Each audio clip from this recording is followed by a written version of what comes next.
Olá, esse é o podcast Evento Legal, uma iniciativa da Central das Organizações do Estado de Mato Grosso, em parceria com a Secretaria de Estado, Cultura, Esporte e Lazer. Também contamos com apoio por meio de emendas parlamentares da Assembleia Legislativa. Eu sou Aline Coelho, jornalista, assessora de comunicação do Terceiro Setor e gestora da comunicação aqui da Cor de Mato.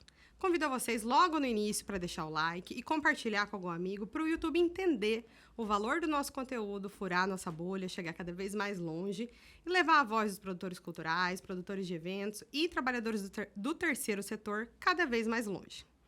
Hoje nós temos uma convidada muito especial aqui, a Kiara Jacobi, atriz, multiartista, multiempreendedora. Kiara, seja bem-vinda. Muito obrigada por estar me recebendo. Meu primeiro podcast, estou muito animada para essa experiência. Obrigada por me receber, Aline. Nossa, imagina, é uma honra pra gente, né? Saber que é seu primeiro podcast, sua primeira entrevista nesse formato. Sim. E nós queremos que ela seja muito produtiva, mas antes de começar, quero deixar o nosso carinho, o carinho da nossa equipe, que pensa, né, cada detalhe. Muito uma lindo. Caneca personalizada, que eu espero que seja muito útil, não só como caneca, mas também para você lembrar aqui, né, dos parceiros também de empreendimento aqui da sua terra, né? Com certeza. Da nossa equipe da Cor de Mato. E fico muito orgulhosa. Eu sou viciada em café. Eu sou aquela...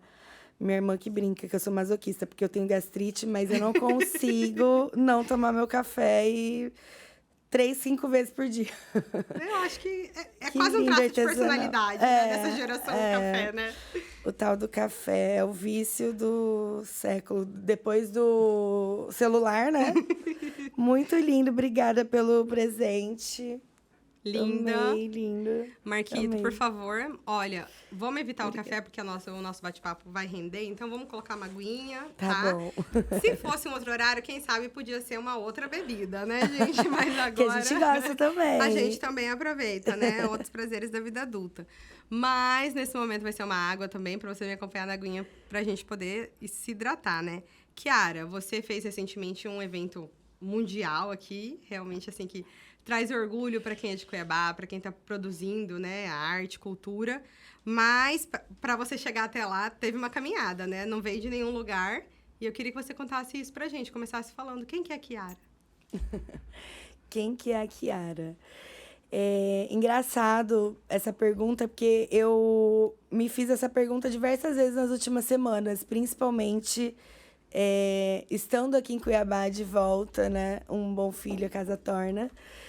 E foi muito interessante porque esse evento que eu, né, estive na liderança, que é o maior festival colaborativo de criatividade e inovação do mundo, né? Ele tem essa escala global, é um evento que foi chancelado, obrigada, pela ONU, para comemorar a data do dia 21 de abril, né? Que é o Dia Mundial da Criatividade. E eu estava envolvida em um outro projeto, eu estava em pré-produção de um longa-metragem no Rio de Janeiro.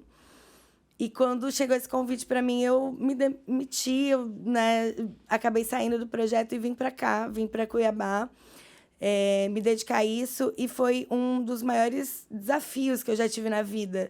Então, foi muito interessante eu me pegar perguntando quem é a Kiara na minha terra, o que eu estou fazendo aqui, sabe? O que esse momento significa para mim. Então, é muito simbólico para mim essa pergunta e ter a oportunidade também de responder. Assim, às vezes a gente tem tanta coisa, a gente acha tanta coisa, só que quando você verbaliza, você coloca a sua ideia... Faz sentido, né? Faz sentido.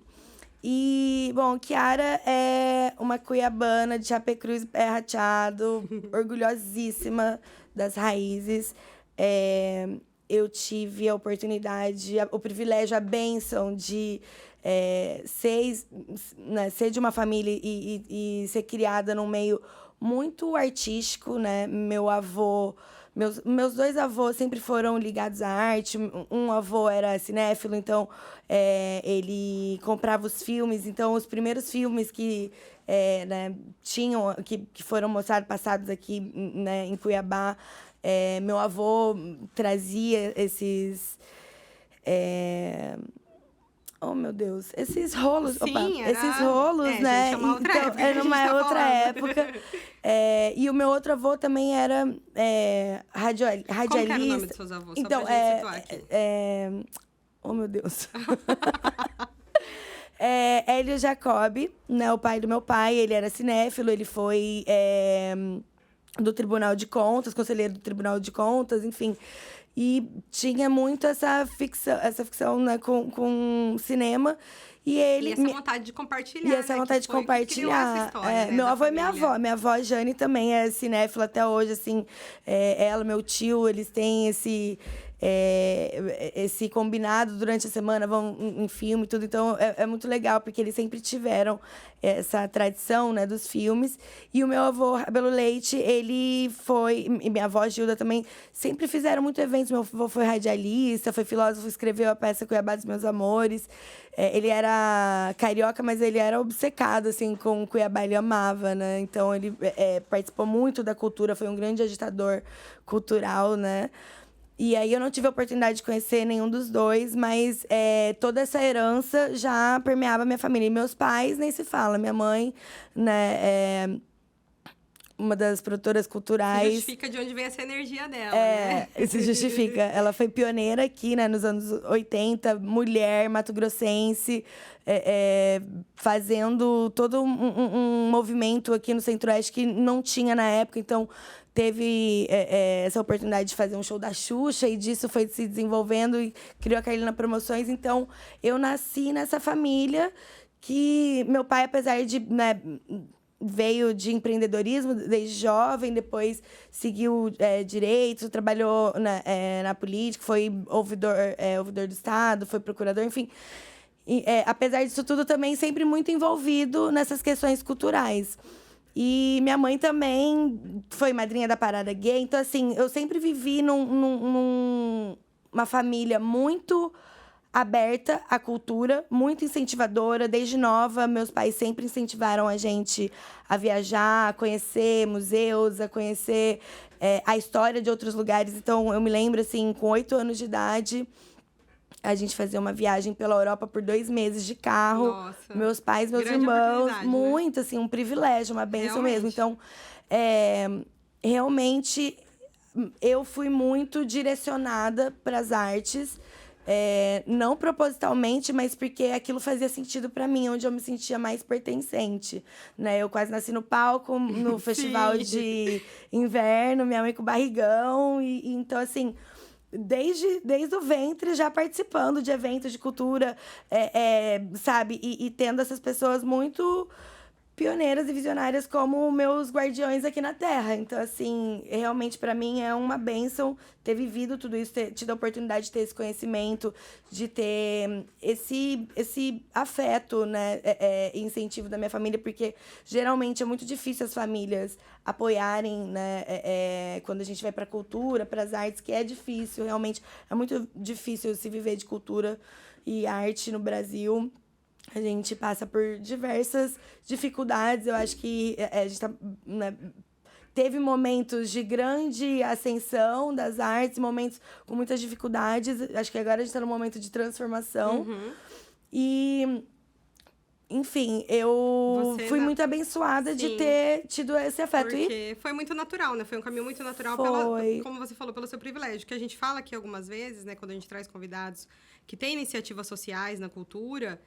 que proporcionam esse privilégio, essa possibilidade de mostrar a cultura das pessoas para elas mesmas, porque elas não têm, porque a gente sabe que, infelizmente, hoje também, né, a gente já conversou em alguns podcasts, a gente tem desemprego muito grande, formalidade muito grande, então a pessoa está ali lutando dia a dia para sobreviver. Então, ela não está parando para se pensar, ter essa consciência, né? Se a gente que tem um pouco mais de privilégio, como você, né, falou, você parou para pensar, quem é Kiara, né? A partir do momento que você tirou esse respiro, olhou, falou, vou assumir esse compromisso, essa responsabilidade aqui, muitas vezes a gente não tem esse tempo, né, de privilégio de curtir alguma coisa diferente, de pensar sobre a nossa própria cultura. E você teve tudo isso, né? Foi um grande privilégio nascer nesse lar, nascer nesse berço, e você conseguiu também aproveitar tudo isso e ter esse olhar empreendedor, porque, infelizmente, né, ou felizmente é a realidade, quando você vai trabalhar com cultura, nem sempre o melhor artista plástico, o melhor cantor vai ser aquele que vai conseguir o melhor resultado, porque é preciso muito mais do que talento, né? Em qualquer carreira, eu acredito, mas aqui, né, nesse setor principalmente. Com certeza. É uma junção de fatores, né? Assim, isso que você falou, duas coisas que eu acho muito interessante é que essa questão do desemprego dos jovens e tudo mais, e, por exemplo, a economia criativa é apontada como a esperança e a possibilidade de estar integrando esses jovens, né, no mercado de trabalho. E ainda não tem a devida atenção à economia criativa né, de toda a sociedade. Sim. Eu acho que a gente aqui no Mato Grosso está tendo várias iniciativas incríveis. A gente vê a própria CCL Comitê Criativo fazendo diversas maratonas de negócio. A gente vê uma atuação, né, das secretarias de cultura e da própria sociedade, de outras instituições, querendo fomentar. E eu acho isso super importante, porque, realmente, às vezes a gente não consegue enxergar o nosso valor. E a minha proposta, quando assim, muito legal que tudo isso meio que se conecta, Sim. assim, sabe? De eu ter tido essa oportunidade de vir de uma família que sempre me incentivou. Eu tive a oportunidade, eu sempre sonhei em estudar teatro, fui estudar fora, morei fora muitos anos. E eu sempre tive muita vontade de fazer coisas aqui e eu não conseguia. Por algum motivo, por alguma questão de agenda, ou às vezes um projeto que não encaixava naquele, sabe, naquele não encontrava, momento. Talvez o incentivo necessário para executar o projeto aqui, Sim, né? E quando veio essa proposta, esse convite, foi exatamente... Por isso eu me demiti do filme e vim pra cá fazer esse trabalho voluntário, que foi uma loucura, um desafio, porque foi feito... Tipo assim, em pouquíssimo tempo, com pouquíssimas pessoas, Muito com nenhum apertado. recurso, praticamente, somente parcerias e apoio mesmo. E foi com esse olhar de tentar trazer um pouco do que eu pude absorver em outros mercados e poder contribuir, retribuir para minha casa. E é muito interessante porque, assim, o que eu enxergava, essa oportunidade, era exatamente poder trazer esse olhar para Cuiabá e para o Mato Grosso como um polo de criatividade e inovação que nós somos. Sim. Mas falta muito esse reconhecimento próprio, né? A gente entender, a gente olhar que nós somos criativos, nós somos inovadores. Cuiabá, nossa cultura é vanguardista, sabe? Eu sou formada em teatro em Los Angeles. Fui descobrir há 3 semanas atrás, que um dos primeiros teatros do Brasil foi em Cuiabá. Eu não sabia disso. Nem eu.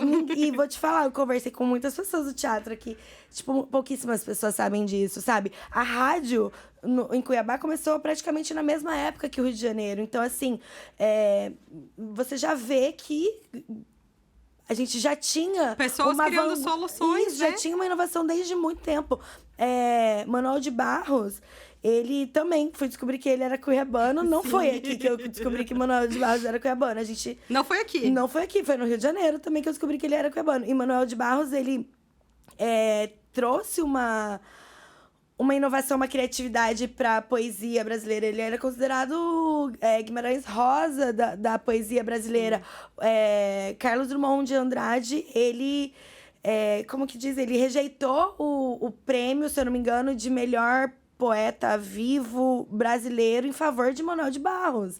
Então, Nossa, assim, é muito doido a gente não entender. O João Sebastião, na época que ele estava vivo, ele era considerado um dos maiores artistas plásticos do mundo, vivo e mato-grossense, sabe? Então, assim...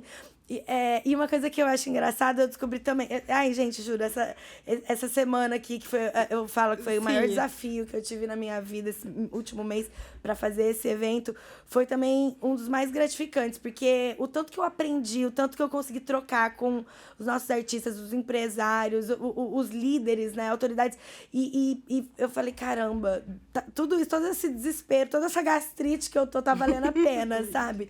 E foi muito legal as histórias que eu vi. E uma coisa super legal também que a irmã do João Sebastião, ela contou pra minha mãe que o João Sebastião, ele pintava a natureza morta. Né? Ela contou essa história aqui? Sim, ela contou, mas pode contar também. Ele pintava a natureza morta. E aí o meu avô, que era carioca da Gamboa, mas apaixonado por Cuiabá. Ele tem uma peça, né, chamada Cuiabá dos Meus Amores, que conta a história de Cuiabá, que foi roteirizada pelo Jotas Trevo e tem produção da minha mãe, enfim, que essa carta de amor a Cuiabá. Enfim, ele chegou pro João Sebastião e falou assim, cara, para de ficar pintando natureza morta, todo mundo pinta sua terra, olha para suas raízes. E o João teve esse clique, mudou completamente a arte dele. E você vê sabe, tipo, quando a gente olha para as nossas raízes, quando a gente olha para nossa identidade, a gente entende nossa verdadeira essência e nosso lugar no mundo. Só que, às vezes, tantas outras coisas acabam cegando um pouco, sabe? Essa coisa da comparação, essa coisa de tentar estar na tendência, ou também, assim... Aí também tem o equilíbrio, né? Então, assim, também não adianta muito você... Ainda não sou acostumada com tudo esse... bem. Não vai quebrar, tá tudo bem, fica tranquila. E eu ainda sou hiperativinha, ótimo, que vai bagunça aqui. Mas também tem esse equilíbrio, que, assim, é muito importante a gente entender nossa essência, a gente saber de onde a gente vem, entender nosso lugar no mundo, nossa diferença, mas também pode ser um pouco perigoso pro artista ou para qualquer empreendedor. Sim. Você também... Atrelar tanto, né? Não é nem atrelar tanto, mas você ficar tão preso àquilo e você não conseguir também olhar como você pode comunicar com outras coisas, sabe? Uma coisa que eu achei super interessante nesse processo todo, né, do World Creative Day, exatamente, assim, entender que a gente pode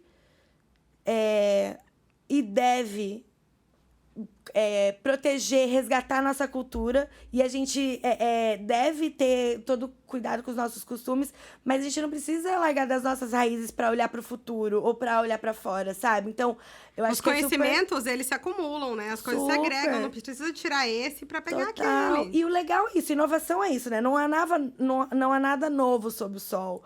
Tudo já foi criado. Então, inovação é você ter um entendimento de algo e fazer uma coisa diferente, você trazer uma proposta diferente. E criar uma solução com aquilo que você tem, né? Total. Então, eu acho que é muito legal e importante isso, sabe? A gente saber de onde a gente vem, o que nos motiva, o que nos faz tão diferente. Então, assim, a nossa terra é o celeiro do país, sabe? Tipo, Mato Grosso, a gente tá aí batendo recordes e recordes de PIB, sabe? Tantas coisas incríveis acontecendo, só que acaba que alguns setores, alguns lugares, a gente não entende que a gente tem também essa potência, né? O setor criativo, a economia criativa, não se enxerga ainda com esse valor de mercado perante o resto do Brasil. Eu vou fazer 2 apontamentos. Primeiro, o dia que a gente está gravando hoje, dia 28 de maio, é o dia da educação, né? Então, só fazer esse reforço em tudo que você falou, que o conhecimento, ele é a mola propulsora para essa transformação, né?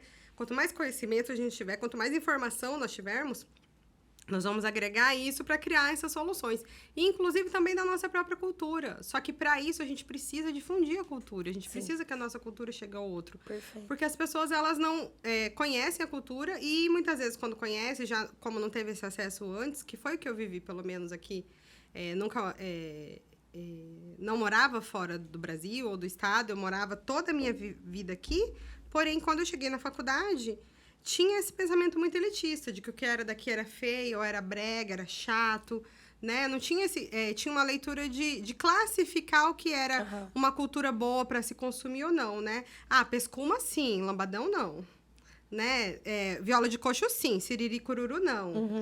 Esse monte de flor, brega, chita, quem que quer usar chita, né? Então, essa possibilidade que é o que a gente discute aqui, de empreender na cultura, de você amar sim a cultura, mas ser um profissional, se reconhecer enquanto profissional, se educar, se capacitar, né? Adquirir esse conhecimento e fomentar também a cultura, especialmente a sua cultura local, porque a partir de uma identidade, né? Se a gente fortalecer essa identidade que a gente já tem, a gente vai criar mais oportunidades, como você falou. Já teve ideias que poderia trazer para Cuiabá, já teve outras coisas que poderia trazer para Cuiabá, mas aqui mesmo não encontrava esse cenário favorável, né, para desenvolver. E dessa vez, mesmo com pouco orçamento, mas tinha parceiros, que é outra mola propulsora do nosso setor, né? Sim. Sozinho, né? Juntos a gente vai mais longe, né? Unidos venceremos, divididos cairemos. Eu amo essa... Eu falo isso desde pequenininha e é muito clichê e brega, mas eu amo, porque eu acredito muito nisso. Eu sempre fui muito a favor. Eu tenho 30 anos, mas eu não sou dessa geração do it yourself, faça você mesmo. Eu não vejo graça em fazer as coisas sozinha. Tipo, sabe?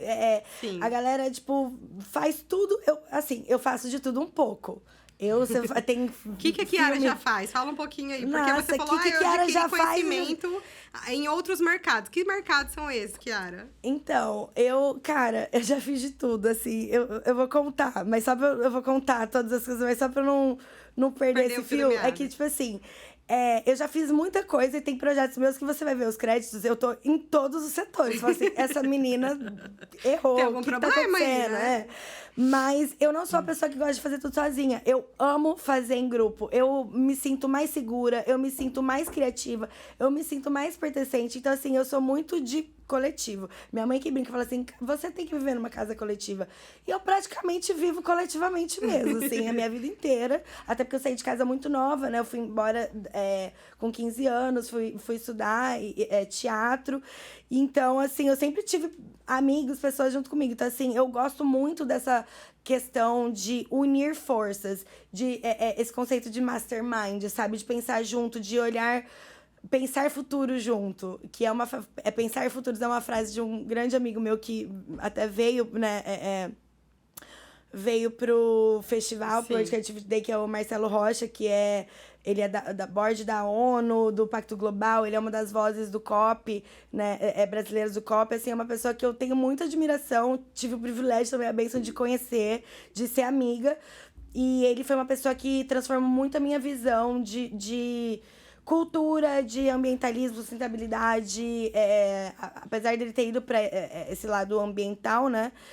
Ativismo ambiental, ele também é fotógrafo, foi um dos filmmakers de Democracia em Vertigem, então, assim, ele vem da cultura e ele mudou muito essa minha perspectiva, sabe, desse todo, assim, e aí ele que tem essa frase que chama Pensar Futuro Juntos, que chama é ótimo, mas ele fala Sim, isso, que ele e eu adotei, isso, né? E eu acho isso fenomenal, sabe, porque pra gente pensar em soluções mais humanas, né, pra gente pensar no futuro das gerações, a gente precisa pensar junto, porque...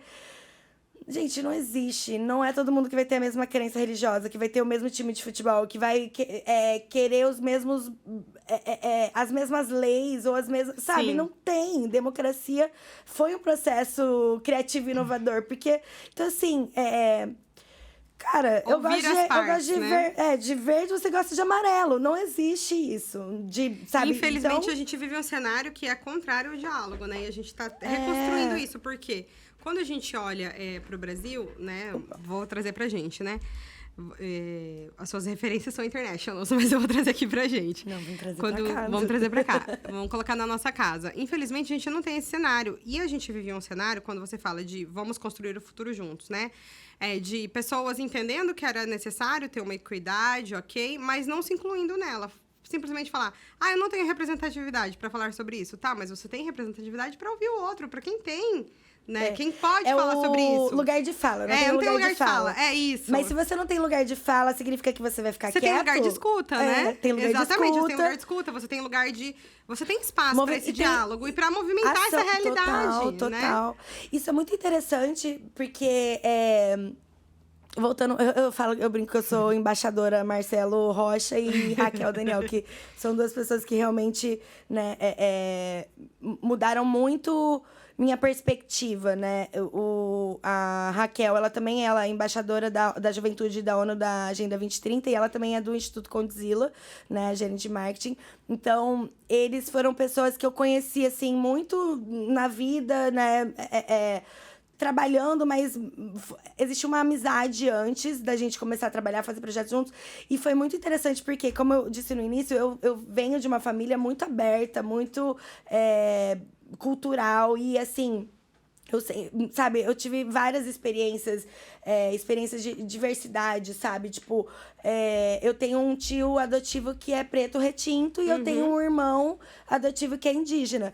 Então, assim, né, meu avô também foi uma figura que antigamente trouxe muitas pessoas LGBTQIA+, para a sociedade, porque antigamente tinha muito esse afastamento, né, essa coisa assim. Então, assim, eu sempre achei que eu fosse uma pessoa super desconstruída, super cabeça aberta e tal. Sim. Só que a gente não entende que o nosso meio também A gente tá inserido interfere. numa sociedade e essa Muito. sociedade tem uma construção. Totalmente. E a gente tá nela, Lógico. né? E a experiência, por exemplo, a experiência que eu vivi, que eu como que diz isso? Que eu tive de referência, por exemplo, do meu tio, que é preto retinto no Mato Grosso, é totalmente diferente de um amigo meu preto retinto no Rio de Janeiro, sabe? Então, assim... Ou E tem aquela uma coisa pessoa... que só quem tá na pele sabe, Exatamente. né? Porque eu, por exemplo, vou até pedir um parênteses pra você. Eu tenho uma pele mais clara. O meu marido é uma pessoa mais escura. E nós temos um filho claro e um filho escuro, né? E até o meu filho branquinho, né? Branquinho para o padrão de Mato Grosso, né, gente? Ele é uma criança morena nos estados do sul. Então, o meu filho negro é realmente um negro retinto pra lá. E só eles dois vão vivenciar e saber o que eles sentem. Porque eu não vou... Eu tô aqui pra militar, pra proteger, pra acolher e pra educar. Mas eu não vou sentir. E a gente, é uma vivência até pra pontuar e fazer um parêntese...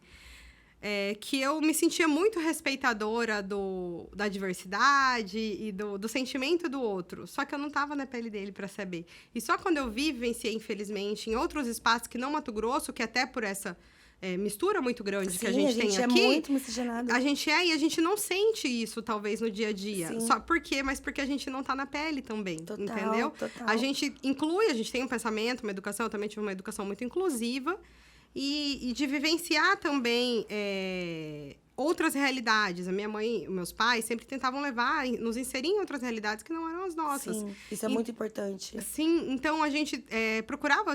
Fomos educados para o respeito, independente da pessoa. Então, eu me sentia, nossa, sou descoladona, que pessoa inclusiva. Só que, apesar de tudo isso, eu não estava na pele do outro. E é muito importante a gente parar um pouquinho, refletir e escutar, que é o que a gente volta no lugar de fala, né? Sim. Ok, eu não tenho lugar de fala para falar sobre o negro retinto. Apesar de eu ter uns traços que entregam da onde eu vim. Mas né? a gente sabe o que é respeito, o que é... A gente, então, e eu posso parar e ouvir também. Total, né? muito. E assim, isso pra mim foi muito porque... até, assim, eu trabalhei muito... Eu trabalho com filme, né? Eu sou formada em teatro, minha fundação... Fundamento... Formação, minha né? formação, minha base, era essa palavra que eu queria. Minha base é o teatro. Fui pro cinema, depois pra música. E eu tive a oportunidade de trabalhar com muitos artistas periféricos. No Rio de Janeiro, em São Paulo. Então, assim... O meu entendimento de periferia e realmente... porque a gente tem muitos preconceitos velados aqui por causa da questão, né, tipo, da falta de discussão, de conhecimento, de conscientização. Então, eu que me achava tão... Nossa, eu vi essa outra realidade e falei assim, cara, eu não sei de nada, eu não faço nada. Eu achava que eu não sei de nada, eu não faço nada. Tipo, é muito mais profundo. E a gente precisa... cultural, realmente. Muito cultural. E assim, a gente precisa entender, sabe? É um dever nosso, como cidadão, entender a realidade das pessoas, mesmo que seja Rio de Janeiro, São Paulo, mas isso reflete pra gente, porque o Brasil é muito grande, a gente é muito diverso. E é difícil realmente a gente conseguir né, ter uma conscientização ou uma forma de pensar próximo, sabe, de norte a sul, leste a oeste. É continental, né? São vários Brasis, exato, né? São vários Brasis. Mas é importante a gente entender a realidade. E, assim, uma coisa que eu acho muito interessante é que, cara, a gente aqui tem tanta riqueza, tem tantas possibilidades. A gente tem uma periferia que precisa tanto de atenção, mas, tipo assim, se a gente for olhar pra comparar, se a gente fizer um esforço coletivo, é muito possível a gente resolver nossos problemas, sabe? Tipo, tem lugares muito piores. Então, assim, eu acho que o Mato Grosso, ele é um lugar de muitas iniciativas legais. Tem muita gente nas suas lutas há muito tempo, né? E eu vejo o Mato Grosso muito diferente de quando eu saí daqui. Eu fico muito orgulhosa dos avanços que a gente tem feito, né? Mercadologicamente falando, mas também de pluralidade, de diversidade. Mas o que eu sinto falta ainda é uma união, sabe? A gente ainda tem um pouco, e eu sou cuiabana, posso falar? Eu sou cuiabana, posso falar? A gente ainda tem um pouco desse medo de unir forças. Porque a gente acha que a gente perde espaço. Sim. Porque é um mercado fechado. Mas, na verdade, é quase que... É contra... Agora eu me esqueci a palavra... difícil que eu ia falar, mas era assim, se a gente entender... É contraproducente, né? Isso. Mas é porque, eu acredito também, porque não tinha tantas possibilidades, né? Sim. A gente está vivendo um momento de realmente democratizar mais o acesso, mas também de cobrar mais uma melhor preparação, né? Você tem que ser melhor, você tem que ser mais capacitado para você acessar, mas tem mais fomento, mas você tem que ser 10 vezes melhor do que você era ontem, entendeu? Muito. E assim, não tem também como... agora a internet, né, o acesso à informação tá na palma da nossa mão. Então, realmente, as coisas vão acontecendo. A gente, né, tem essa democratização, essa ferramenta gratuita que dá voz a qualquer pessoa, onde for. Mas ainda falta internet em muitos lugares, né? Tipo assim, Mato Grosso tem muito essa questão. E, tipo, eu fui entendendo também essas questões. Marquito, completa nossa água, por favor, que o bate-papo tá só começando. A da Kiara também. Tem muitos lugares, então, assim, é muito... E eu não sabia também disso, então é muito legal. Eu tive a oportunidade de, né, de estar entendendo mais os projetos que estão acontecendo. E, assim, é muito legal ver, por exemplo, eu tive algumas conversas na própria Cecel. E, assim, muito legal ver o mapeamento que eles estão fazendo. Eles lançaram agora, né, o Observatório Cultural. Então, assim, eu tô muito feliz com o que está acontecendo. E é muito importante... todo mundo, e eu digo todo mundo, não é só, tipo, a gente não pode falar de cultura para quem é da cultura, de tecnologia para quem... A gente tem que falar para todo mundo. Então, assim, cultura não é só música, teatro, festa, entretenimento. Cultura é o seu dia a dia, sabe? A dona de casa que tá fazendo um almoço pra família, tá fazendo, sabe? Ela que tá produzindo fazendo, cultura. Ela tá produzindo cultura, gastronomia, cultura, sabe? Esse afeto, esse costume do vamos tomar um guaranazinho, um tchaco-bolo, tomar um guaraná ralado depois do almoço ali na varanda, isso é cultura. Então, é importante a gente ter essa união, que seja do governo, das mídias, do setor público-privado, da opinião pública, sabe? Dos jovens, dos pais. Precisa ter essa conscientização. E eu acho que essa conscientização da sociedade, de entender que precisa estar mais engajado, e as autoridades, né? O poder legislativo... Obrigada. Tá podendo criar oportunidades, porque realmente... A gente precisa desse fomento e também o próprio setor privado entender que é importante, gente. É muito importante. Não é porque você é do agro ou da indústria ou da segurança que você não tem também que se comprometer com a cultura. Porque é o dia a dia, sabe? A própria cultura, o que você propõe, né, para a sociedade, culturalmente, vai dizer... qual é a qualidade de vida daquelas pessoas, quão elas vão ser produtivas. Então, tem várias coisas que se ligam, só que a gente acaba achando que é no periférico, e não é. Na verdade, cultura é essencial, sabe? Uma coisa que eu sou enlouquecida e já aproveito para fazer esse pedido. Vamos colocar teatro como matéria obrigatória nas escolas? Alguém fez uma lei, por favor? Eu digo assim, realmente... Eu sou formada em teatro e eu vou te falar, não é terapia, mas é terapêutico. E eu tenho certeza que muitos dos problemas psicológicos que a gente tem hoje em dia, principalmente nos jovens, seriam muito evitados se a gente conseguisse desenvolver essa consciência cênica, porque o teatro nada mais é do que estudo da natureza humana. Para você poder... retratar um personagem... Retratar não, pra você interpretar um personagem, você precisa entender quais são as motivações daquele personagem. Você não pode julgar. Se eu vou fazer um serial killer, eu não posso criar um personagem baseado no meu julgamento. Obviamente que você não vai sair matando todo mundo. Mas você precisa entender que o serial killer, ele acha que ele tá fazendo certo, entendeu? Você tem que entender, você tem que saber ter o um porquê. olhar, você tem que ter um olhar sem julgar, sabe? Então isso, esse exercício de você se colocar no lugar do outro, sem julgamento, isso é uma coisa tão importante, isso é uma coisa tão enriquecedora pro ser humano e as relações interpessoais, sabe? Isso que eu ia falar, esse fomento ao pensamento crítico, ao incentivo a você estar ali com o outro, porque onde nós estamos hoje enquanto sociedade? Uma sociedade individualizada que está investindo cada vez mais em se individualizar, né? Em ficar cada vez mais cada um dentro da sua bolha. E o teatro é o oposto disso, né? Você tá ali, você vai se relacionar com o outro, você tem que aprender a conversar com o outro, né? Pra fazer uma cena, ou que seja um monólogo, vai ter mais gente ali, você não vai estar sozinho. Sim, né? E você precisa dessa troca, né? Dessa identificação. Então, cara, assim, eu no processo... Eu falando de teatro pra eu uma atriz. Eu amo. Mas é isso, tipo assim... Gente, o teatro não é só pra quem quer ser ator e atriz. O teatro é pra todo mundo. Você tem 81 anos, faça teatro. Você tem 5 anos, faça teatro. Você é advogado, faça teatro. Você... Eu ia fazer uma brincadeira agora. Porque brincam, né, que advogados são os melhores atores. Porque tem que estar lá, Ele né? tem que defender a ideia dele até o final. Até o final. Mas, assim, porque é um autoconhecimento, sabe? É uma coisa muito, muito importante. E eu sei que muito das polarizações, por exemplo, que a gente tem hoje em dia, eu acho que seria resolvido. O que às vezes eu fico pensando assim... É falta de diálogo, né? Sabe? Às vezes eu fico pensando assim, por que por exemplo, nessa... E aí, sem falar de viés político ou o que quer que seja, mas falando assim, o que eu escuto muito sua classe artística, porque é isso, isso e aquilo. O que eu acho interessante é que, assim, às vezes...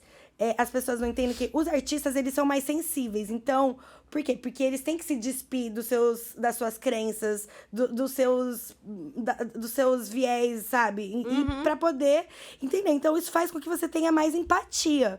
Faz com que você tenha mais conhecimento da dor humana. Faz você ficar acessível. Então, às vezes, realmente, os artistas, eles olham um pouco mais pra dor do outro na sociedade, entendeu? Então, isso não significa que é isso ou aquilo. É uma questão de, tipo...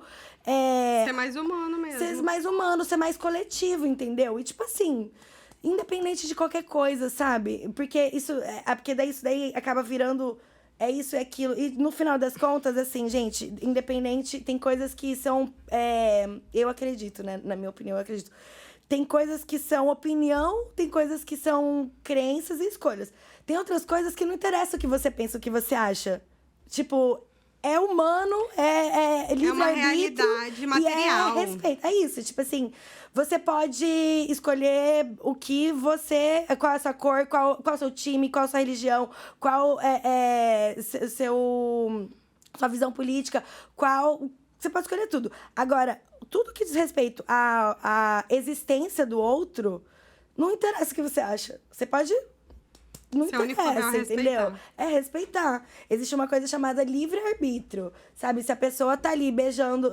Se tem um cara beijando outro cara... O que eu tenho? Eu não tenho nem que tá, tipo, olhando. Tipo, não é da minha vida, é a vida deles, deixa, sabe? Então, assim, tem umas coisas que... eu tenho esse... Né, tipo assim...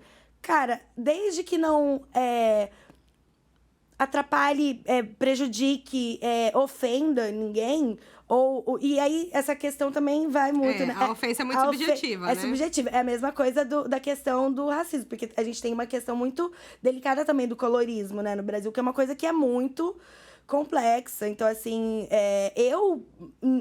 tem coisas que as pessoas vêm conversar comigo, até por eu ter essas vivências, eu falo, cara, eu estou aprendendo. E eu busco aprender. E é uma obrigação nossa aprender, sabe? Ninguém tem que ensinar, a gente que tem que ir atrás e entender. Mas é só uma coisa, assim, acho que é básica, sabe? Tipo, pra mim isso é muito claro. Mas pra mim, talvez essa mentalidade seja porque eu desenvolvi isso através do teatro, sabe? Então, assim, não é que você vai, sabe, desrespeitar qualquer coisa. É simplesmente você entender. A existência do outro não me fere e a minha existência não pode ferir o outro. E Já dizia Mr. Catra, deixa as pessoas, deixa as pessoas. O grande pensador moderno. E eu vou aproveitar toda essa sua fala para pontuar que muitas vezes as pessoas não entendem a classe artística ou da produção cultural.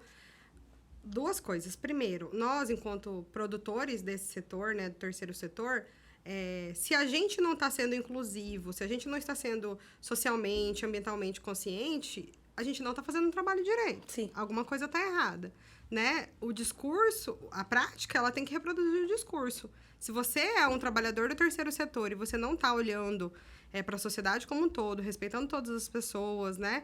E pensando como o meu trabalho pode ser humanamente sustentável, que ele alimente toda essa cadeia de pessoas que está ali, né? Que a gente tem que também sair dessa mentalidade de trabalhar por amor, que seja a cultura, que seja a minha comunidade, né? De trazer um retorno para a minha comunidade, de ensinar o que eu sei. Só por amor, né? Ele tem que ser também humanamente sustentável para que essa pessoa tenha uma realidade digna, ambientalmente, culturalmente. Então, se você não está agindo dessa forma, é bom começar hoje, Sim. né? Porque a prática ela tem que reproduzir o discurso. Não tem mais tempo para discrepância entre discurso e comportamento. Uma coisa que foi muito interessante também nessa... Vão me matar de contar isso, mas eu vou contar. Mas eu acho importante, sabe, a gente entender onde a gente falha, os erros e aprender com isso. Assim, o evento que a gente fez na World Creativity Day, ele é esse festival, né, o maior festival colaborativo de criatividade e inovação do mundo, que acontece de forma simultânea, para celebrar o dia 21 de abril. Que aconteceu agora, isso, em abril. Dia 21 de abril é o Dia Mundial da Criatividade, e o World Creativity Organization teve essa iniciativa de fomentar os mercados criativos locais através desse projeto, desse festival, que eles escolhem uma liderança criativa daquela cidade, junto com a comunidade vai construindo a programação. E é totalmente gratuita, sem recursos, então, assim, se vira nos 30, é realmente poder do coletivo. E foi um super desafio. A Carol Vaz, que, assim, foi um anjinho na minha vida, porque ela realmente teve essa sensibilidade de manter, porque não ia ter líder, não teve tempo e tal. E ela acabou me encontrando por Instagram. Foi uma coisa super, sabe, Foi muito orgânico, né? E foi muito, tipo, Deus, sabe? Assim. E ela me deu um presente, eu nem imaginava que era esse presente. E eu tive tantas experiências, foi tão incrível, assim, tudo que eu aprendi, tudo que eu vivenciei. E foi muito interessante prestar atenção nisso também, da questão. Eu me esforço muito. Ó, tem coisas, assim, que eu falo. Eu sou dispersa, eu tenho hiperatividade, eu tenho TDAH e hiperatividade, assim, no nível máximo. Eu gabaritei. Na época era até incomum ter em meninas, né? E aí eu sempre... É porque não era investigada, né? Não era investigada. As meninas são socializadas para se enquadrarem ali, né? Exatamente. Então, assim, na época era tipo, nossa, isso é raro, que não sei o quê, né? Porque eu tenho a hiperatividade, eu devo de atenção. Hoje em dia a gente entende que é a falta de diagnóstico correto. Mas, então, assim, e eu também não tratei mais nova. Hoje em dia que eu tô tratando, mas assim, eu sou dispersa, eu sou prolixa, eu tenho vários defeitos, mas uma coisa que, cara, ninguém pode falar é a minha lealdade e eu tentar ser o mais coerente possível, sabe? Então, assim, e foi muito legal porque esse evento, ele é totalmente sobre inovação, sobre diversidade, sobre sustentabilidade. E a gente não conseguiu levantar recursos, né? A gente fez na parceria e tudo mais, e a gente tinha conseguido... Recursos não, na verdade, a gente conseguiu, né, produto, parceria e tudo mais, mas... Enfim, e aí a gente tava... Não tinha orçamento, né? Foi feito na base da criatividade. Da criatividade e inovação. A gente levou criatividade e inovação ao pé da letra. Nível. E aí a gente tinha... Ai, vamos me matar. Mas a gente tinha um crédito... Opa! Um crédito na gráfica com parceiros nossos maravilhosos. E aí, a gente tava na correria. A gente tinha uma equipe muito pequena, então, assim, tava faltando braço. E aí, a gente foi fazer uma ação no Hospital do Câncer, que a gente tava fazendo uma ação, né, do recolhimento de lixo eletrônico com a Ecodescarte. E o que fosse revertido, né, desse recolhimento seria doado pro Hospital de Câncer. E nesse corre-corre, foi mandado fazer uns abanos com o QR Code do evento. Sim. E eu já tinha organizado tudo, que tudo nosso, tipo assim, era zero net que fala, evento zero net, enfim. Tudo sustentável, né? Sim. E aí a gente ia fazer com o papel sustentável e tudo mais e tal. Só que nesse corre todo, fizeram sem ser sustentável, fizeram papel comum. Na hora que eu vi aquilo, eu falei assim, não vai usar. Não vai rodar. Não vai rolar. Não, na hora que eu vi, eu falei assim, gente, mas isso daqui é papel sustentável, não tá parecendo. Nossa, eles queriam morrer. Não, cara, mas, tipo, a gente só tem esse crédito. Que agora eu falei assim, gente, não tem como. Tipo, tipo, vamos reciclar. O que dá pra gente fazer com isso daqui? Vamos ver, estamos achando, já fomos atrás de todos os parceiros de reciclagem, o que a gente vai fazer? Mas não vai distribuir isso, porque não faz sentido. Isso vai contra os nossos princípios. Uma das nossas principais... É porque, assim, a gente fez 300 atividades. A gente tinha um catálogo de 300 atividades que a gente... 300 reais, não? Você tá sendo... Literalmente? Não, literalmente 300. Só que daí a gente teve que diminuir por causa do tempo. Era um feriado prolongado. Foi tudo feito em, tipo, um mês e pouco. Então a gente diminuiu pra... Acho que quase 40 atividades. Só, né? Escolha de Sofia. Nossa, eu sofri horrores. Mas foi muito legal também ver essa criatividade e inovação e a galera querendo fazer, sabe, junto no coletivo. Foi sensacional a experiência. Mas isso foi muito legal porque, assim, pode ser uma coisa boba, mas sabe, são, sei lá, 100 abaninhos que a gente fez. Não é abaninho, né? Leque de papel. Sim, Mas, tipo assim, porque a gente precisa fazer divulgação, tava muito em cima, isso aqui. Eu falei, gente, desculpa, mas não tem como, sabe? Não tem como, porque isso vai contra um dos nossos... Um dos nossos princípios. E um dos painéis das mesas que a gente ia fazer, que não acabou não fazendo, mas a gente vai refazer num outro formato e tudo mais, era sobre eventos totalmente sustentáveis, né? Então, assim, a gente tava trazendo o Arthur... Barros, que é da Glocal Experience, que é um festival de sustentabilidade da Dream Factory, que são os donos do Rock in Rio e tal, e eles estão fazendo várias ações, assim, no Brasil, e vai ter 2 edições, Rio de Janeiro e Amazônia. E, assim, é muito legal tudo que eles estão fazendo, sabe, unindo toda essa questão de sustentabilidade. O Arthur é um dos meus melhores amigos. Ele até tava morando, quando ele assumiu lá a gestão do evento, ele tava morando lá em casa. E, assim, foi muito, tipo... Sabe aquelas coisas perfeitas? Sabe assim, caramba, eu tava aprendendo tanto sobre evento sustentável, isso e aquilo com ele, com o Marcelo também, que também tá no time, que, enfim, me ajudaram tanto a aprender a entender mais todas essas questões. E aí eu venho pra cá e eu queria muito trazer, sabe? Porque eu tive essa oportunidade de conhecer, de saber como isso é importante, como isso é uma tendência de mercado e é muito importante a conscientização e tudo mais. Eu queria muito trazer. Acabou que a gente, né, teve que fazer algumas escolhas, então a gente vai trazer eles. O convite ainda está em pé, eles vão vir. A gente pretende fazer todo um evento com o terceiro setor, enfim, toda uma coisa pensada, né? Terceiro setor e sustentabilidade. Mas foi muito louco isso, porque foi na mesma época, e aí, tipo assim, não, vamos fazer 100 leques. Não, são 100 leques, mas isso não é questão que só são 100.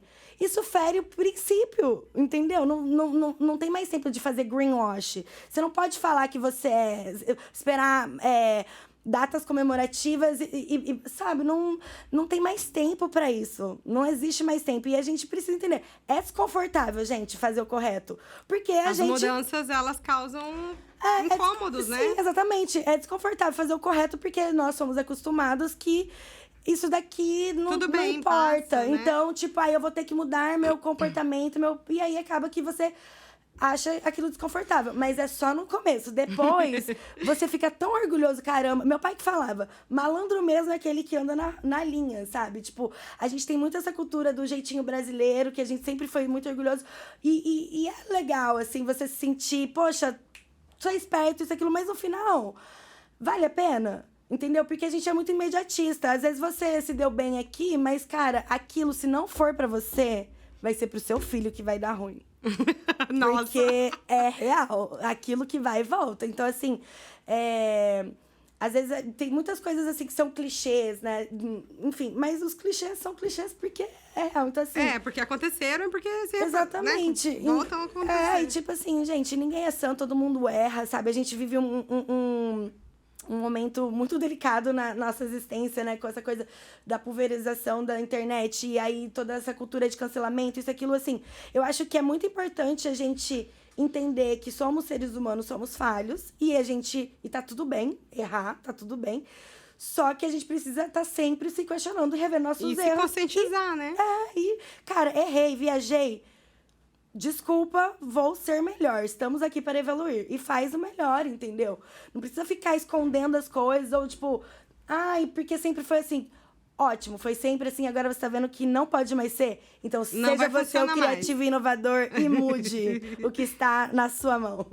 Você tá falando bastante essas palavras aqui, né? Que realmente tem a ver com o seu evento, criatividade, inovação, que são a base do empreendedorismo, né? Seja em qualquer setor, mas especialmente no terceiro setor, que trabalha com cultura, né, gente? Com educação, com inovação tecnológica.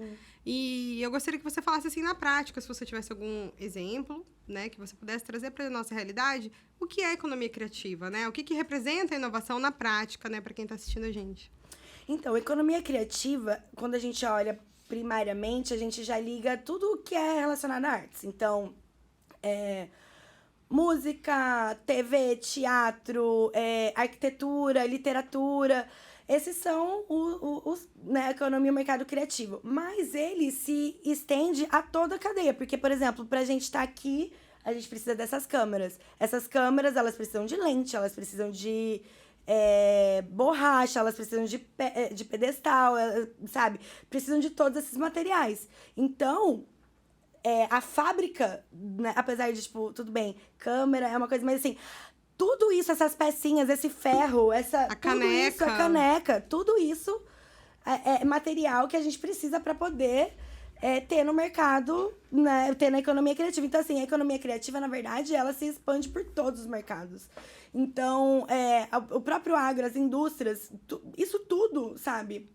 Agro é cultura também, né? Agricultura familiar, é a nossa... O turismo rural, né? Turismo... Como você falou da experiência lá atrás, Sim, né? O chacobolo, o chacobolo é o nosso... É a nossa essência, é o nosso chão, onde a gente construiu todo, né, esse estado que é tão importante para o país inteiro, como os outros, mas assim, tudo isso daqui que a gente vive, sabe? Tipo, isso tudo é cultura. Então, economia criativa, ela não tá ligada a artistas ou a quem trabalha com criação, por assim dizer. Então, parte do princípio que todo mundo tem imaginação. Então, assim, a criatividade, ela é um exercício da imaginação e através do seu exercício de criatividade você consegue inovar. E uma coisa que eu acho sensacional durante a preparação da liderança criativa, a gente teve uma aula, eu não me lembro agora quem foi dos professores, mas isso mexeu tanto comigo e eu achei sensacional. Inclusive, até conversei com o Manuel Vicente, né? Nosso cuiabaninho, que foi pra Casa de Vidro do BBB. E é um super psiquiatra, comunicador. Tá fazendo um trabalho incrível sobre saúde mental, né? Nas redes sociais dele. E a gente conversou sobre isso quando eu convidei ele pra ser um dos inspiradores. E... assim, pra mim foi uma das melhores palestras que teve. Eu não estava presente porque eu estava no corre-corre, mas acompanhei porque é muito interessante pensar isso. A imaginação usada da forma correta, ela se transforma em criatividade. Ela é um exercício, então você, né, tem... ideias criativas, você consegue ser mais criativo. Se você trabalha a imaginação da forma errada, é a ansiedade. Porque a ansiedade nada mais é que a sua imaginação criando cenários de possíveis, catástrofes, né? Entendeu? Então, isso é muito interessante, porque a gente vive numa sociedade doente, completamente ansiosa, sabe? E entender que é tudo parte do princípio do que a gente imagina, do que a gente trabalha dentro da nossa cabeça e que ninguém pode mudar, ninguém pode te ajudar a não ser você mesmo. Então, essa coisa do preste atenção nos seus pensamentos, o que você tá consumindo, como você tá cuidando da sua saúde mental, como isso é tão importante para você ser uma pessoa ansiosa ou criativa. Sim. E por que isso também pegou muito para mim? Porque eu sou formada como atriz, eu fiz o Lee Strasberg Institute, que é um conservatório de artes em Los Angeles. E também fiz e me formei pelo Stella Adler Academy. E eles dois, eles são...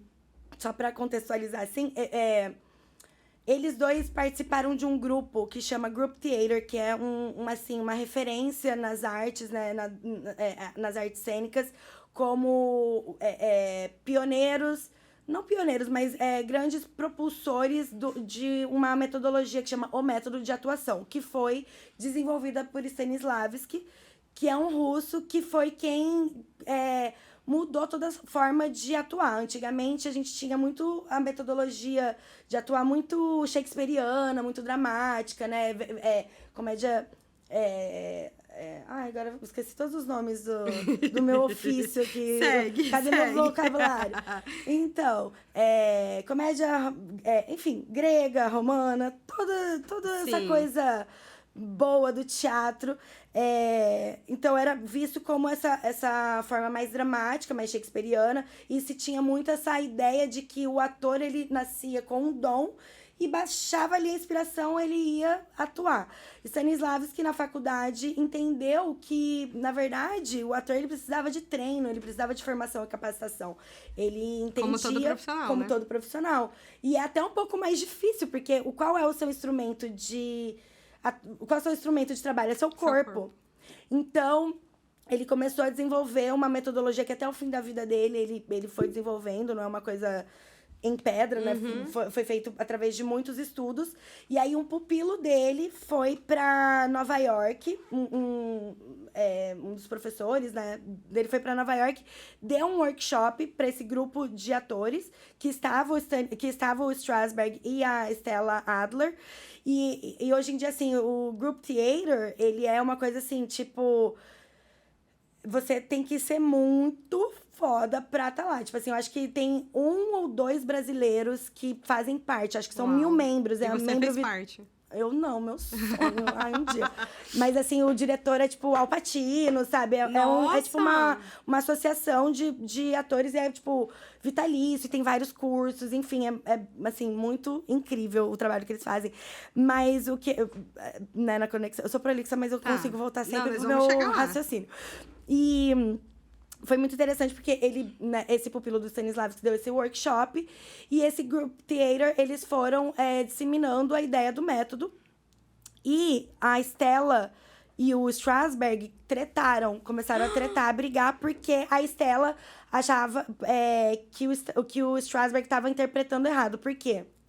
O Strasberg, eles têm 2 diferenças. É baseado... Dentro desse grupo, várias metodologias se desenvolveram. Então, tem várias linhas. Tem Meisner, tem várias linhas que dentro desse grupo se desenvolveu. Mas eu estudei esses 2, né? E são os mais célebres, digamos assim, né? Lá fora. E o Strasberg, ele tinha muito essa metodologia da memória afetiva. Então, que essas histórias que a gente escuta, tipo, Daniel Day-Lewis, que quando fez Meu Pé Esquerdo, Meu Pé Direito, que ficava na cadeira de rodas, o filme inteiro, essas coisas assim. Por exemplo, o Joker, que ai, não consigo pronunciar o nome dele. O que faleceu, que todo mundo fala que... Tipo assim, são atores que usam ou usaram, né? O próprio Jack Nixon falou pra ele, olha, cuidado, usar essa metodologia da memória afetiva que você se coloca muito no lugar do personagem e você usa suas próprias experiências, seus próprios traumas para você alcançar aquele estado de espírito. E assim, Marilyn Monroe, Al Pacino, todo mundo da época estudava. Ele foi, assim, coach e mentor de muitas e muitas celebridades dessa época, da época de ouro de Hollywood. Só que tinha muita gente ficando, tipo, meio doidinha, porque você precisa afeta a saúde mental, né? Muito. E você precisa de um acompanhamento, você precisa entender. Tem gente que começa a metodologia, por exemplo, eu comecei essa metodologia com 17 anos. E lá tinha os jovens e tinha o programa adulto. Eu não sei porque eu acabei indo pro programa adulto com 17 anos. Então, assim, imagina, fazer... como que fala? Regressão, várias coisas assim, tipo, absurdas que eu nunca imaginei que passa. Eu sempre quis estudar esse método, mas eu não entendia com 15, 16 anos o que era. O que tava acontecendo, E aí, então, assim, teve muitas pessoas que não deram continuidade, achavam que é esse muito daqui forte. é muito forte, você precisa de uma desconstrução. E depois entender como que você liga e desliga isso. Então, às vezes as pessoas não continuavam suas capacitações, seus treinamentos e ficavam. E aí ele e a Estela começaram a meio que ter desavenças. Discordar por conta disso. Isso. E aí a Estela foi pra Paris, se eu não me engano, encontrou com o Stanislavski lá e ela foi a única americana que estudou de fato com ele. E aí ela voltou e começou esse método dela, que é a partir da... É muito parecido com o Strasberg, né, na questão de decupagem, de construção do ator, de construção do personagem, enfim. Só que ela parte sempre da imaginação. Então, assim, pra mim, eu tava vivendo, assim, o meu próprio filme, sabe? Porque eu ter voltado pra Cuiabá pra fazer pra fazer um evento de economia criativa que agracia todos esses mercados que eu já tive a oportunidade de trabalhar, que eu amo. Uma coisa coletiva, que eu amo. Tipo, sabe? E tudo isso fez muito sentido pra mim, sabe? Eu falei, gente, isso daqui eu tinha que estar aqui. E aí foi muito legal, porque essa aula que, né, falava na capacitação da imaginação, como a imaginação ela pode ser tanto ansiedade ou criatividade, mexeu muito comigo, porque essa foi a minha formação.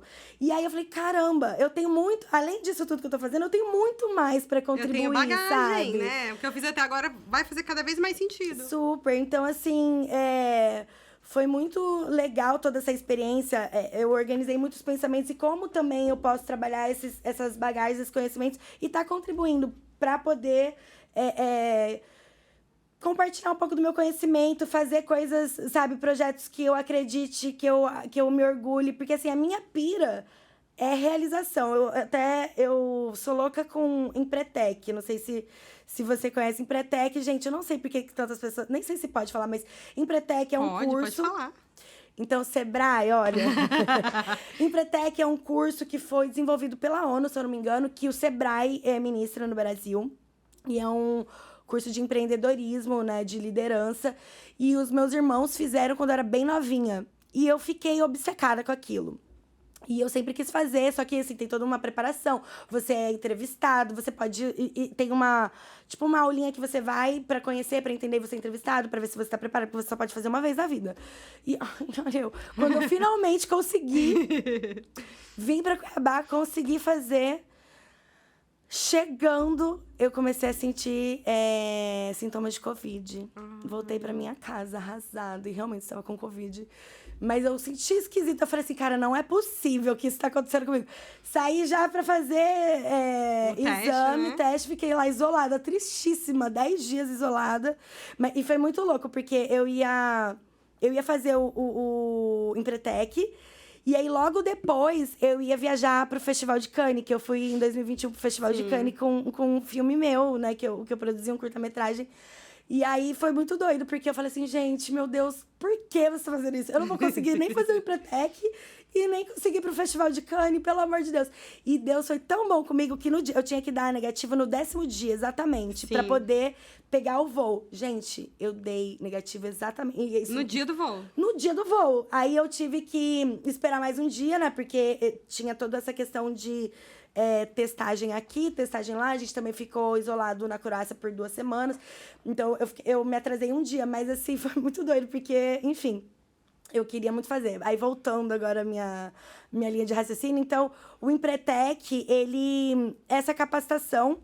E eu sempre quis muito fazer, porque eu sei que o empreendedorismo, essa coisa da liderança é uma coisa que a gente não é ensinado. É muito difícil empreender. É muito difícil empreender, principalmente no Brasil, sabe? A gente não entende como que funciona e a gente, às vezes... É uma coisa muito abstrata, né? Você fala pra pessoa, que palavra difícil, né? O que será que é isso, Sim, né? na maioria das vezes, assim, a pessoa vai começando do nada e quando vê já tá tão, sabe, lascada. E tem né, várias pesquisas que falam, depois de 2 anos ou 5 anos, as empresas acabam fechando porque não tem esse entendimento de viabilidade e tudo mais. Então... Enfim, agora realmente eu me perdi. Por que eu falei do Empretec? Você entrou no assunto de ser empreendedora, de empreendedorismo, a importância. E aí, assim, eu sempre quis fazer o Empretec, não consegui, mas é um trabalho que eu acho que é super legal, sabe? Que o Sebrae faz com microempreendedores, dando todo esse apoio, sabe? E eu acho que esses tipos de capacitações, eles precisavam ser pensados para as escolas, sabe?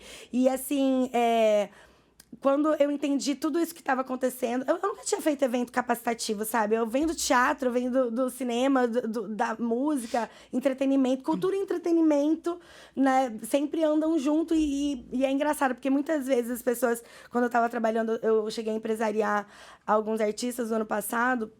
E aí, até minha família mesmo, tipo assim, nossa, mas você tá todos os dias no estúdio, todo dia você tá saindo do show, você tá bebendo todos os dias. Eu falei, gente, parece, mas não é. É o famoso quem vê close e não vê corre. Porque, assim, eu tô aqui, mas eu preciso estar atenta, porque se um cabo queimar, se queimar um monitor, eu tenho que ir atrás de locação, eu tenho que ir atrás, então, assim, parece que eu estou na balada sempre, mas não é. É realmente trabalho, né? Você tá inserida aí, né? Tá inserida. E... Você tava falando do evento formativo. Aí você isso, então, enfim. Aí meu déficit de atenção já tá atacando. E aí, então, é uma outra conotação, um outro ritmo de trabalho. E esse evento, né, capacitativo e gratuito, e ver a necessidade da disseminação de informação, mexeu muito comigo, sabe? Porque... realmente somente a informação que vai conseguir fazer com que a gente desenvolva cada vez mais o mundo que a gente vive. Não é nem, tipo, a nossa cidade, nossa... sabe, comunidade, mas o mundo. Então, assim, é muito legal tá vendo tantas iniciativas, tantas oportunidades de aprendizado e, tipo, o trabalho que o terceiro setor, eu tenho conhecido cada vez mais o terceiro setor aqui no Mato Grosso e vendo que, assim, ainda tem muita gente que não entende como funciona, tem muita dúvida. Inclusive quem tá fazendo, né? Inclusive quem tá fazendo. Então, é muito legal isso, assim, de poder estar disseminando essas informações para as pessoas terem mais conscientização, entendimento e poderem estar mais engajadas. Que foi o que a gente estava falando também, a questão do setor privado. Cara, em 2015, quando eu voltei para o Brasil, eu voltei e eu fiz a peça Cuiabá dos Meus Amores, né? Foi a primeira vez que eu atuei no Brasil, profissionalmente, em português. E foi muito emocionante, porque foi uma peça que meu avô escreveu. Teve o Jota, que fez o roteiro junto com a minha mãe. Teve supervisão da Sininha de Paula. E a Sininha tinha dirigido a primeira apresentação, que foi no Teatro da UFMT. E eu fui anjinho da Festa do Senhor Divino, eu fui figurante. Quem fez a protagonista foi a Isadora Ribeiro. E aí... eu, né, em 2015, fiz a protagonista e tal. E aí, foi bem o meu começo, assim, de entender como estava funcionando o mercado brasileiro e tudo mais. E eu lembro que naquela época, e eu até vi um post no meu Instagram daquela época, que eu acho que era Rádio CBN na época, alguma coisa assim, que eu fui dar uma entrevista. E naquela época, já falando como era importante o entendimento do governo e do setor privado investir em produções locais, em cultura e entretenimento, sabe? Sim. E a gente tá aqui em 2023 e, assim, a gente ainda precisa estar relembrando que, assim, eu sinto que aqui no Mato Grosso, as empresas, os empresários não entendem ainda como eles podem... porque é isso, o empresário tem conta, tem família, quer entender como eles vão... Qual é o retorno, sabe? Eles não entendem muito como...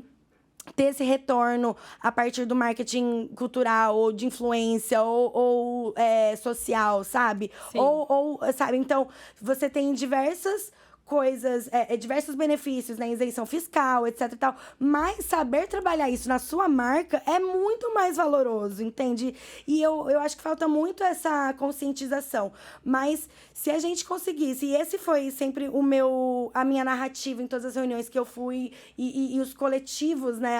As lideranças, as pessoas que eu tive o apoio, É isso, esse esforço coletivo de todos os setores, dessa integração para a gente pensar Cuiabá e Mato Grosso como Sim. centro de inovação e cultura e criatividade, o que nós somos. Só que a gente precisa se entender como tal e a gente precisa fomentar isso coletivamente. Sim, eu vou até aproveitar isso que você está falando e colocar uma perspectiva numa coisa que você falou lá atrás e ampliar para cá. Em relação a gente ser...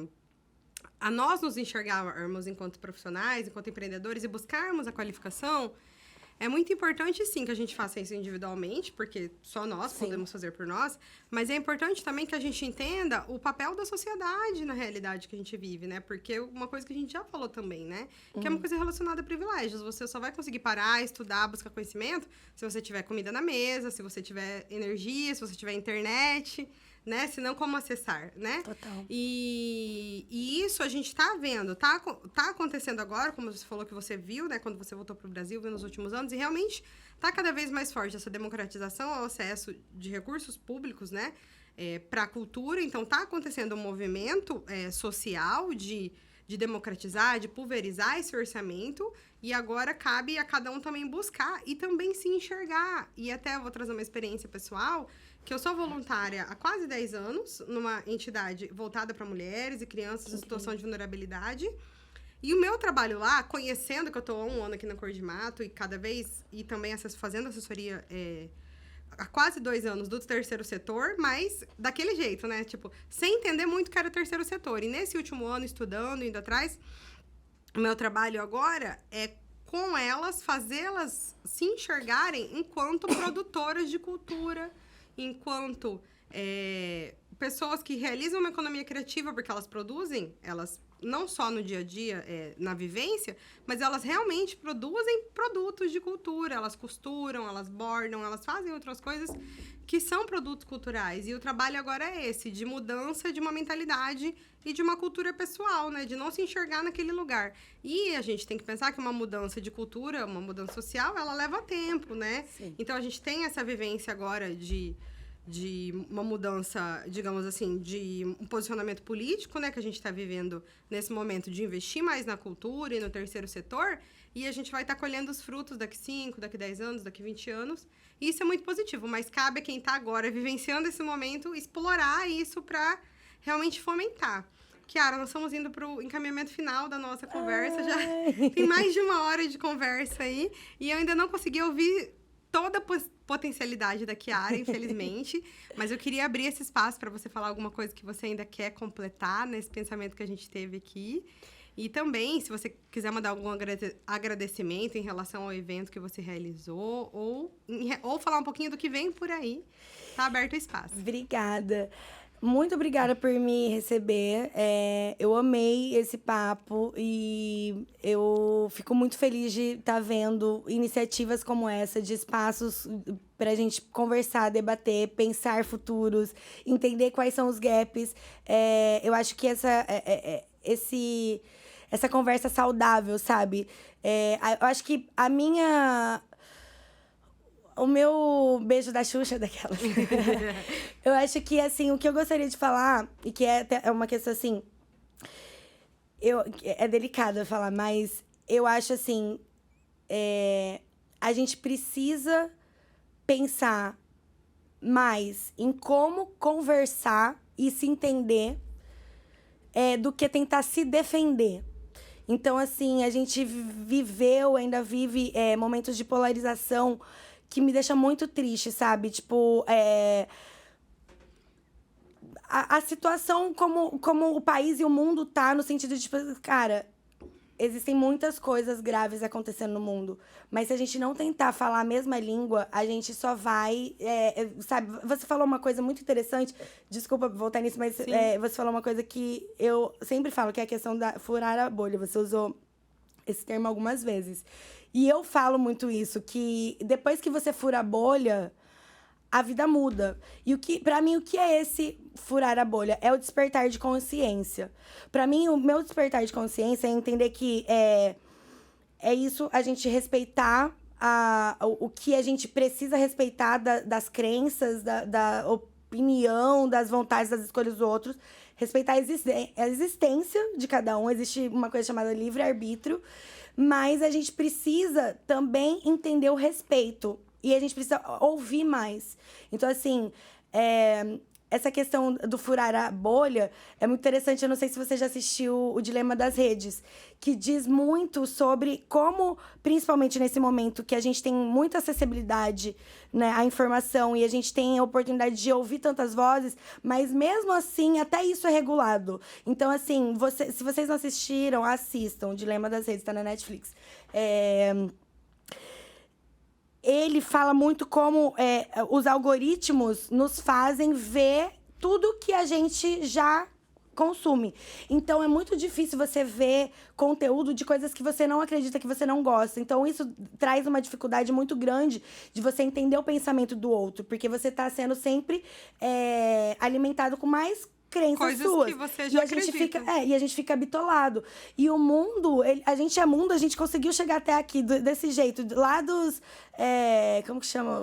Os primórdios, esqueci o nome da pré-história em fio. E aqui a gente tá tendo um negócio dourado, lindo, falando que tá passando uma energia, o som e tipo, sabe, toda essa tecnologia... chegando lá do outro lado do mundo. Sabe, do que a gente, né, veio, do que a gente viveu, do pó viemos, ao pó retornaremos. E a gente tá aqui porque nós somos múltiplos, nós fomos múltiplos e a gente pensou em coletivo e a gente fez. Então, assim, às vezes a gente quer tanto defender nossos viés, a gente quer tanto impor nossas verdades pro outro, que a gente perde a oportunidade de ouvir, de aprender.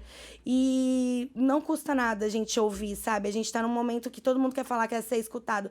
Mas eu acho que o mais valioso é a gente ter essa escutativa, porque às vezes você acha que você tem muito para ensinar, mas às vezes você tá aprendendo mais. Que é na então, troca que a gente cresce. É isso. Então, assim, o meu discurso, ele é um pouco utópico, um pouco assim, sabe, nesse sentido do unidos venceremos, divididos cairemos. Eu realmente acredito na coletividade. Eu realmente acredito na coletividade. E o coletivo não é, tipo, o meu coletivo, tá? Não é, tipo, minha família, meus amigos, meu bairro. Minha o coletivo associação. é, tipo, a gente tem que pensar local. É global, local. É entender aonde a gente mora, quais são as nossas realidades, o que a gente pode fazer aqui, e isso vai impactar o todo, de dentro para fora e fora para dentro.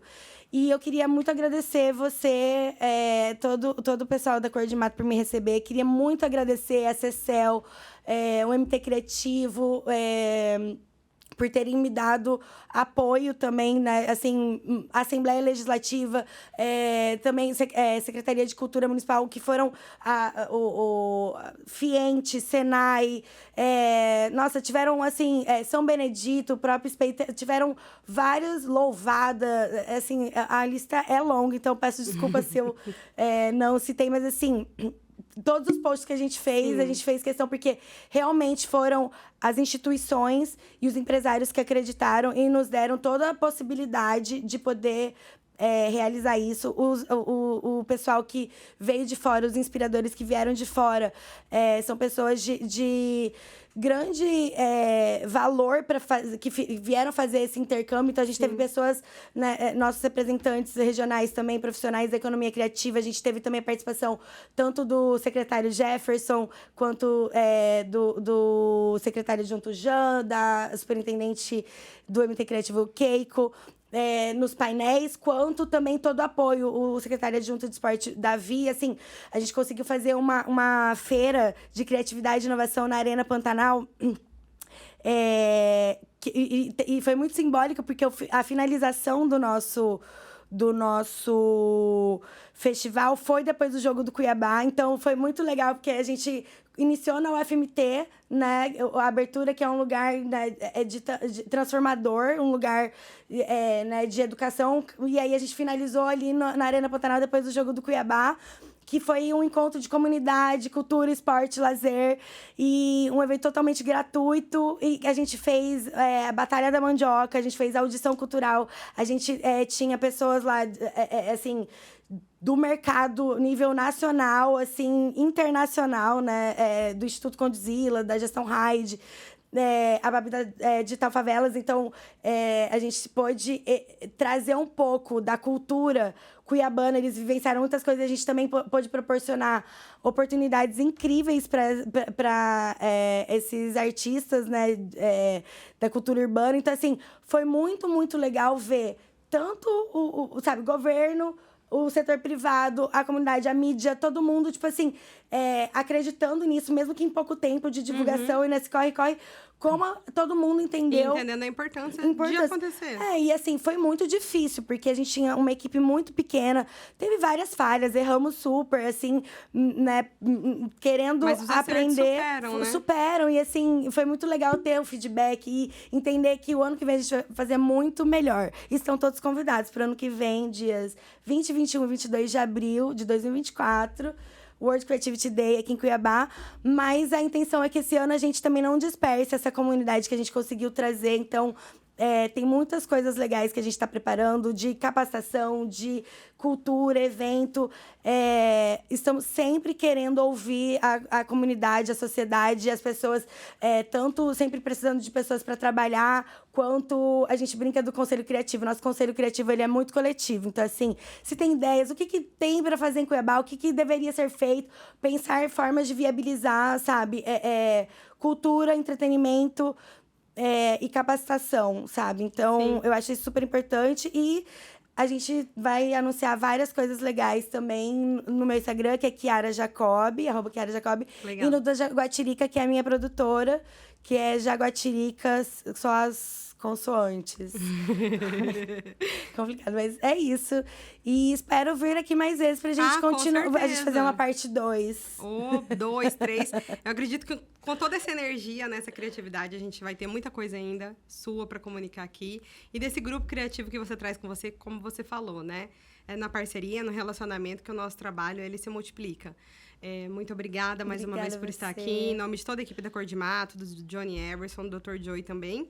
Muito obrigada. É uma alegria. Bom, pessoal, a todos que nos acompanharam até agora, o nosso muito obrigada. Aproveita que ainda está aqui dentro desse vídeo, compartilha ele com alguém, como a gente já falou aqui algumas vezes. Furar essa bolha, demonstrar a importância desse setor criativo, dessa economia que potencializa toda a nossa vivência de sociedade. É muito importante. Muito obrigada ao nosso principal parceiro, Secretaria de Estado de Cultura, Esporte e Lazer, que está cada vez mais democratizando o acesso à cultura e a todo esse setor, ao nosso terceiro setor. Muito obrigada a vocês e até o próximo episódio.